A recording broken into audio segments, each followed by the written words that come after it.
आरवडे तालुका तासगाव येथील शालेय मुलांना अन्नातून विषबाधा झाल्याचा प्रकार उघडकीस आलाय.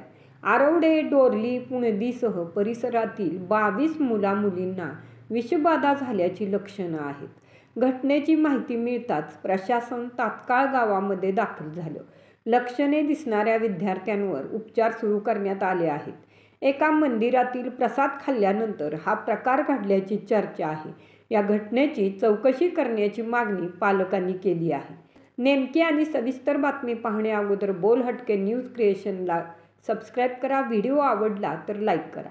आरवडे येथे 26 जानेवारी रोजी धार्मिक कार्यक्रमाचं आयोजन करण्यात आलं होतं. त्यावेळी काही प्रसाद शिल्लक राहिला होता. त्याची योग्य विल्हेवाट लावण्याऐवजी तो गावातील एका शाळेतील विद्यार्थ्यांना देण्यात आला. दुपारी 12च्या सुट्टीमध्ये हे अन्न शाळेतील मुलांनी खाल्लं आणि त्यानंतर विद्यार्थ्यांना पोटात दुखणं, मळमळ, उलट्या, डोके दुखणं, चक्कर येणं अशी लक्षणं दिसू लागली. याबाबतची माहिती मिळताच शाळा प्रशासनानं विद्यार्थ्यांशी संपर्क साधला. आरोग्य विभागाची यंत्रणा रात्रीच उपचारासाठी गावात दाखल झाली.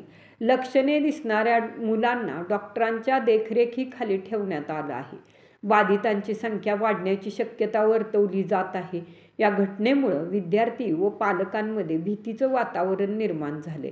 घटनेची माहिती समजताच गटविकास अधिकारी आणि पोलीस निरीक्षक यांनी घटनास्थळास भेट दिली. रात्री उशिरापर्यंत गावातील प्राथमिक आरोग्य केंद्रात ग्रामस्थ व पालकांनी गर्दी केली होती. गावातील एका मंदिरात रविवारी धार्मिक कार्यक्रमाचं आयोजन करण्यात आलं होतं.